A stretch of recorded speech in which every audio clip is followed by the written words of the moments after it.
I've got 2 free transfers and a list as long as my arm of players that I want to bring in.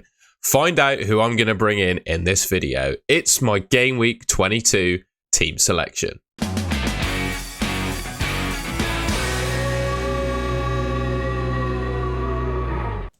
Starting off then, I've got my goalkeeper and defenders. Martinez and Dubravka are both playing each other. I'm personally favouring Martinez as my starting keeper because he's at home, and we all know how good Villa's record is at home. I'm a little bit scared he'll concede against Newcastle. Newcastle look really good going forward, but I think it makes sense to go for Martinez in goal. Double Spurs defence with Porro and Udogie and Saliba as my other defender. To be honest, with these 3, I think I'll do all right this week. Although it's not perfect, I don't have any real options on my bench if any of these guys don't play for whatever reason, which leaves me a little bit exposed, I would say. And I do feel like I could do a little bit better than Udogie potentially. So I've lined up bringing in Trent Alexander-Arnold. Now, I'm not saying I'm going to do it yet, but at 8.5 million, I think he's really good value. And a lot of people will be saying, oh, 8.5 million for an FPL defender, that's really expensive. I say this in every time I talk about Trent. He's not just an FPL defender. He is a player in the game that can get returns through 3 different means. Goals, assists, clean sheets. One of the best defenders for attacking returns, and Liverpool, one of the best defences in the league for clean sheets. I think they've conceded the fewest goals of any team in the Premier League so far. I think joint top for clean sheets as well. They just look really good defensively. Trent should be back for Game Week 22. Pep Lijnders said he should be back for the FA Cup games at the weekend. If he's back for the FA Cup games at the weekend, should be fit to play Chelsea in Game Week 22, in my opinion. As we're saying, Liverpool improved defensively. Not only that, but Robertson's back as well. He was on the bench in the Carabao Cup game against Fulham. I mean, it's all looking up for Liverpool defensively and probably their title-winning hopes as well. Trent is going to be central to that. And at 8.5 million, with a potential double in 25, still yet to be confirmed, I think he's a fantastic option. To be honest, by the time this video actually goes out, he might well have a double in 25. And if he does, he's going to be a really tempting prospect. All right, the midfield, and I've got to say, I'm not full of excitement about this. But again, I can't really see a player that I desperately want to get rid of. Foden, Palmer, Saka, Bowen, and Gordon as my midfield.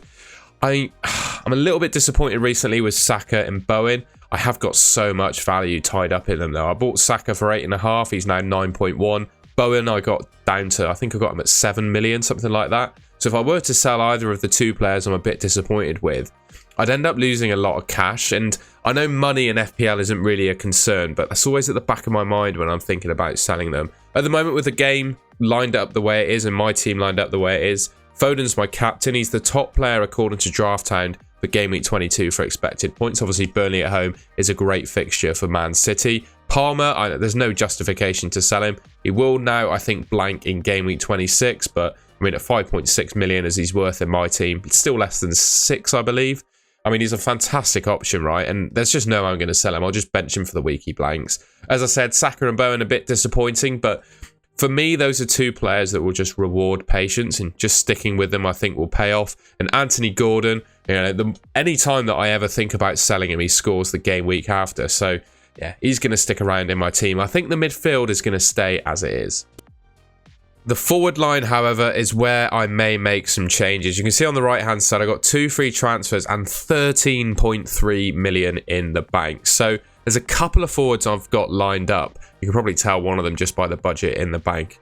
I'm going to get rid of Archer for one of them. I think, 4.4 million. He's not even playing for Sheffield United anymore. After they signed Brereton Diaz, I think he's playing in Archer's place. And that really, it puts me off him, because if I don't have Archer, it means I don't have a bench at all. None of my bench players will actually play. So if any of these 11 get left out, I'm in a bit of trouble. Obviously, goalkeeper will be fine, but the outfield players, I'll be in a bit of trouble. So I think I need to sell Archer this week.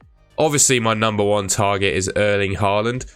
Question marks, of course, as to whether he's going to start in Game Week 22. Ultimately, they play Spurs on Friday evening. I think this video is going to go out on Friday afternoon. So keep an eye out for the Man City team on Friday evening. I'd say if Haaland is named in the squad, doesn't necessarily have to start, but if he's named in the squad or we get a positive update about him from Pep, then he's going to be in my team, I think, for Game Week 22. As long as we get some positive news that he'll start against Burnley, he's going to be in. It makes total sense. I mean, probably the best asset in the game, right, with Salah injured. 14 goals, 5 assists from 15 starts. over 1 expected return per 90. I mean, every time he steps out onto a football pitch, he's expected to get an attack in return. He's got a double in game week 25. I think I'm going to use my triple captain on him that game week, provided Salah isn't fit for it. And yeah, just with no Salah and Son, I mean, it makes sense, right? I've got so much money in the bank.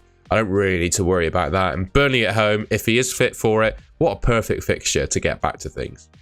Noting that I had Watkins up front, I'm a little bit disappointed by him in recent game weeks. This does feel a little bit like a luxury move, particularly making it in game week 22, which is why I'm a little bit doubtful about it. But I do feel like Ivan Toney is a good buy, particularly with double game week 25 coming up. Obviously has 2 fixtures that, yes, it's Liverpool and Man City, but he has a good record against the big teams. I'm pretty sure he scored a brace at the Etihad last season. Correct me if I'm wrong.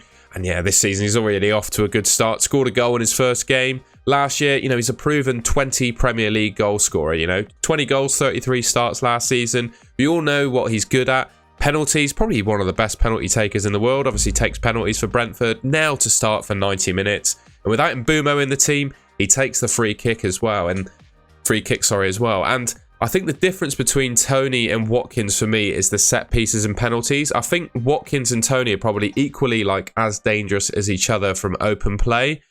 But Toney, the fact he's on set pieces and penalties, I think just make him an even more attractive option. Yes, the fixtures are a little bit tough, but he's great against the big teams and he's got a double in 25. So yeah, definitely eyeing up Watkins to Toney. I think, though, I'm going to be quite conservative with my transfers. I'm just, at the moment, going to use the one to go from Archer to Haaland. I think it makes sense, and then the rest of my team is all right. And I reckon come game week 23, I'll either have some problems to solve, or I can use 2 free transfers to bring Trent in. One thing that's really frustrating with the budget I have in the bank, I can't do Archer to Haaland and then Udogie to Trent with my 2 free transfers. I'm 0.1 million short. So my thinking is I get through game week 22 with this team. It looks really strong in my opinion. And then for game week 23 onwards, I could use the 2 free transfers I have to set up my team for double game week 25. We'll know if Liverpool have a double by that point in time. So that will allow me to work out. I could sell someone like Saka for Jota. You know, given Salah's out, Jota could well play the 2 games in double game week 25 should it be confirmed.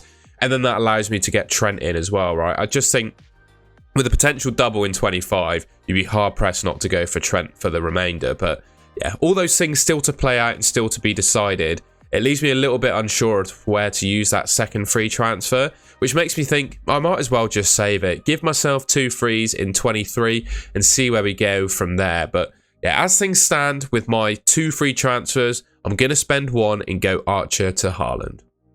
Alright, and that's the end of the video. I've gone a little bit early on my team selection. Obviously, I've made this video ahead of the FA Cup clashes at the weekend. I thought it'd be useful just to share my thoughts on my team and where I'm looking to go with things. I'm away this weekend in Copenhagen, so yeah, I'll be on holiday basically, so I won't be able to make any videos across the weekend, which is why I wanted to get this one out early basically. I will be back in time for a deadline stream on Tuesday evening, so if you want to see what I'm doing with my team, obviously join that stream when it comes around. But yeah, I just thought I'd get a video out basically to show you my team's thoughts. If you enjoyed the video, please leave me a like rating. I'd really appreciate that. Let me know in the comments if there's any changes you'd make to my team that I haven't already thought about. And if you enjoyed the video and want to see more, please subscribe to the Goal to Goal channel. It should be just there. And I will catch you in the next video.